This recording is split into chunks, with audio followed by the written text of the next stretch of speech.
احنا طبعا نقول لك اكيد في داخلك وجعبتك حديث كثير. لا انا طيب دائما ترى لقاءاتي كذي، انا دائما لقاءاتي نعطي فرصه بس اكيد الاستاذ بدر محارب هو دائما ما شاء الله عليه يحمل داخله تقييم كبير رغم انه شخصيته جدا هادئه، واحنا نبي نعرف منك تقييم. يعني انا مهاجم؟ انا بقول شغله قدام الكاميرا لان انا ما ادري ايش راح يطلع منك بعد شويه على الهواء. انا يطلع واحنا لايف. انا مش متشفر. انت من اول ما جيت انا مو مشفر. من اول ما جيت انا احاول اني اسلم عليك وانت ما شاء الله عليك لا تهدأ.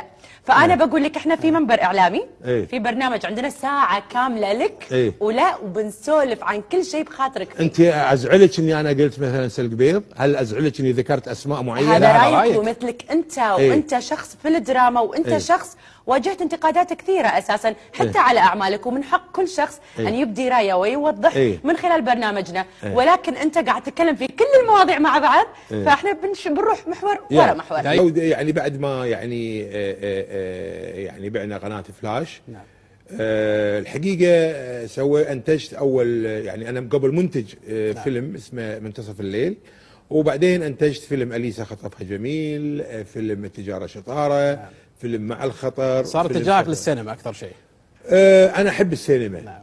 انا وايد احب السينما، والسينما اجد نفسي فيها. نعم. شوف خليني اقول لك شغله، ابي اقول شغله وهذه تقرقع بقلبي. تفضل. لا يمكن انك، يعني اخوي ترى بدر شاركني في 15 حلقه في الخطر معهم الجزء الثاني. عملنا حلقه العباره الكل يعرفها. نعم. انه ناس تخطف عباره. نعم. ورحنا انا واخوي بالتاليف. نعم. جينا الحين نبي نحل القضيه. شلون نحل؟ شلون المباحث يصلون الى المجرمين؟ وهذا الرجل يشهد موجود حي يرزق. قعدنا 15 يوم عشان بس نحط مشهد صغير ان كيف المباحث يوصلون الى المجرمين. ما قد كل ما نحط شغله اقول له لا، هو يقول لا، الى ان وصلنا الى شيء اقتنعنا، وهي انه يجدون حبه ياخذها واحد بالطب النفسي. الان المسلسلات صارت سلق بيض. نعم. سلق بيض. انا كيف مؤلف يالف 30 حلقه بروحه؟ نعم. ممكن يصير، ممكن اذا كان محترف. نعم. يا اخي الامريكان ل 15 حلقه يعملون ورشه تاليف، ورشه 30 حلقه. يما طبختينا شلونك سيناريو روح منك. يعني انت اليوم شايف كل الاعمال سلق بيض؟ ماكو شيء شد انتباهك انك تشوفه؟ انا حقيقه ما تابعت وايد. نعم. ما تابعت وايد.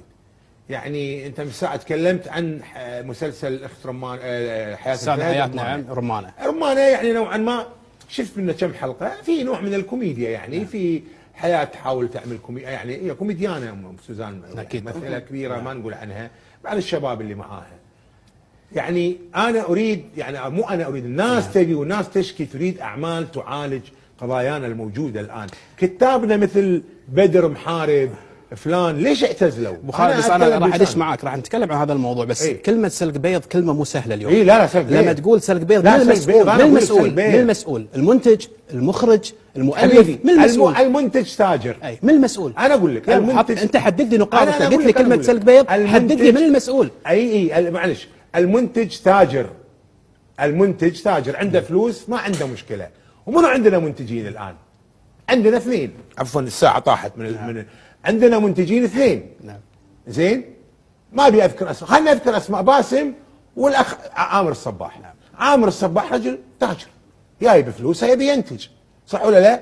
تعال يا فلان، تعال يا فلان، شوفوا لي نصوص. واليوم تلفزيون الكويت قاعد ينتج، بعد قاعد يشتري اعمال. تلفزيون الكويت على عيني وراسي. تلفزيون دوله. نعم. تلفزيون دوله على عيني وراسي، ما عندي قاعد يعطي فرصه للشباب. يعطي فرصه. وعطى فرصه، وجزاه الله خير. وتحياتي للوزير وللاستاذ طارق المزرم الوكيل الحقيقه. وكل ما واحد يقابله قال لي انا ابيكم تشتغلون، ترى مو همي الربح، روحوا اشتغلوا، ابيكم، انا ابي على قولتهم دهنا مكبتنا. انت تقول لي الحين عشان ارد على سلق بيض، المنتج تاجر ماشي وليس فنان. ما اتكلم، انا اتكلم عن اللي بالساحه الان. يجيب مخرجين، يروحون يدورون نصوص. انا اقسم لك ان المنتجين الموجودين حاليا ما يقرا النص، ما يدري عنه. شنو النص يتكلم عنه؟ شنو الناس قالوا والله طال عمرك يتكلم، اوكي يلا اشتغلنا. ابو خالد عشان لا نشت بالموضوع، شنو السبب؟ من المتسبب في هذا الموضوع سلق بيض؟ انت ما جاوبتني الحين. انا قاعد اقول لك انت قلت لي منتج تاجر، قلت لك مؤلف، قلت لك مخرج، قلت لك منتج، قلت لك فنان. انت وصفت وصف مو سهل. كلهم اكثرهم يقول لك والله انا ما ايش اسوي. الرقابه جميل جدا، الرقابه محاصرتك. في عندنا فنانين كبار، عندنا حياة الفهد، عندنا عندنا عبد الحسين، عندنا سعاد، عندنا حياة، عندنا طارق العلي مال مسؤول عن النقابة، عندك انا، عندك بدر، عندك فلان.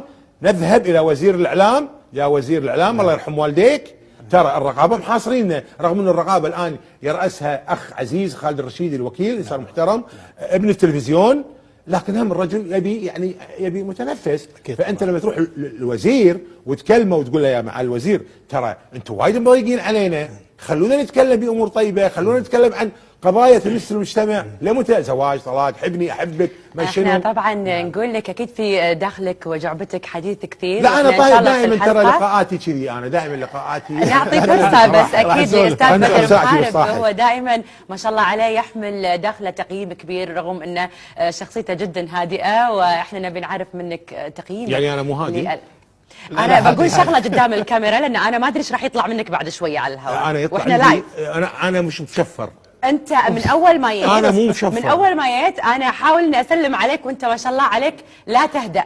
فانا بقول لك احنا في منبر اعلامي، في برنامج عندنا ساعه كامله لك ولا وبنسولف عن كل شيء بخاطرك فيه. انت ازعلك اني انا قلت مثلا سلق بيض؟ هل ازعلك اني ذكرت اسماء معينه؟ هذا رايك ومثلك انت وانت شخص في الدراما، وانت شخص واجهت انتقادات كثيره اساسا حتى على اعمالك، ومن حق كل شخص ان يبدي رايه ويوضح من خلال برنامجنا، ولكن انت قاعد تتكلم في كل المواضيع مع بعض، فاحنا بنروح محور ورا محور. عينك تفضل قولي.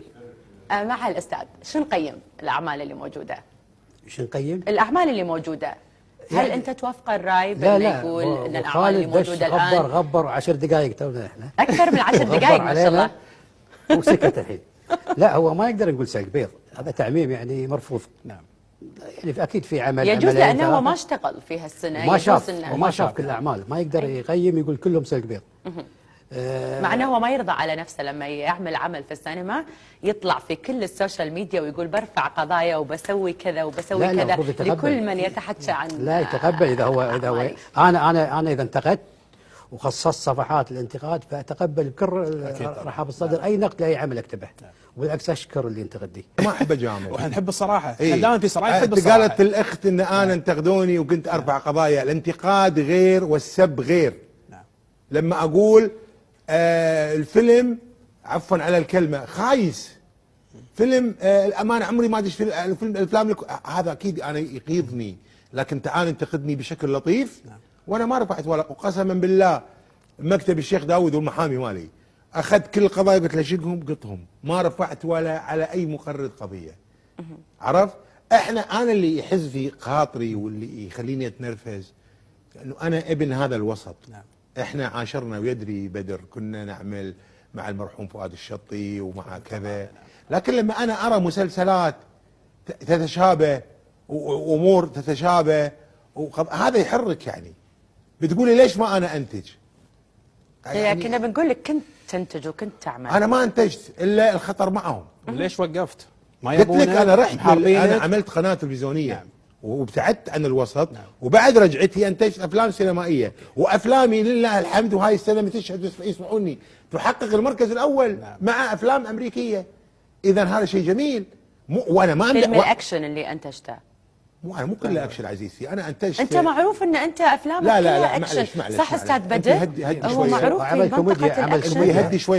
هدي شويه معاي ارجوء معاك. انت كمذيعه لازم تعرفين شغله، انا رجل اعلامي من 30 سنه.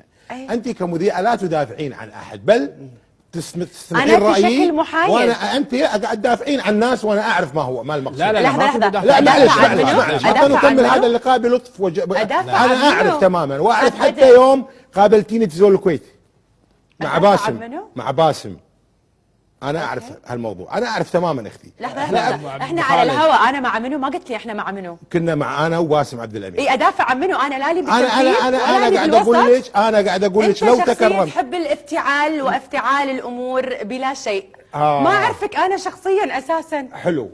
تبيني انسحب من هذا اللقاء؟ لا ان شاء الله ما توصل تبيني انسحب من هذا اللقاء؟ استاذ بدر، لا انا اعلامي وافهم ما بين السطور، انا اعرف تقرا ما بين السطور.